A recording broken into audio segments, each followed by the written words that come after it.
చెప్పాము 46.8 వచ్చింది. 49లో 46 అమ్ముతున్నాం.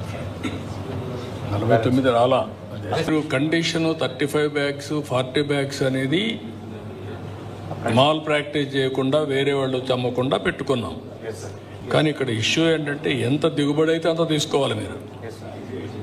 ఇప్పటి నుంచి వర్కౌట్ చేసుకోవాలి మీరు. చేసాం కదా, తీసుకుని మిల్ దగ్గరికి వెళ్తే మిల్ వాళ్ళు ఇటువంటి మెషిన్ వేరేది పెట్టుకుని మ్యాచ్ కావడం లేదని చెప్తున్నారు. వాటి తర్వాత క్యాలిబ్రేషన్ అయితే ఇక్కడ వచ్చింది అక్కడ వచ్చింది టాలీ కావాలి, ఇక్కడ వచ్చింది అక్కడ రాకపోతే వాళ్ళపైన యాక్షన్ తీసుకోవాలి. శాంపుల్స్ మాత్రం తీసుకెళ్ళి వాళ్ళు చేసిన తర్వాత మళ్ళీ వచ్చింది. టెక్నికల్ అసిస్టెంట్ వచ్చి అక్కడ తీస్తే 16% వచ్చిందండి. మళ్ళీ అదే అక్కడ తీసుకెళ్ళాలి. అక్కడ ఇలాంటి మెషినే కదా సార్, అదే కొంచెం డౌట్గా ఉంది సార్ మాకు. అనేది ఏంటంటే నేను కూడా అందుకే అన్ని ఎవరిని ఇప్పటి నుంచి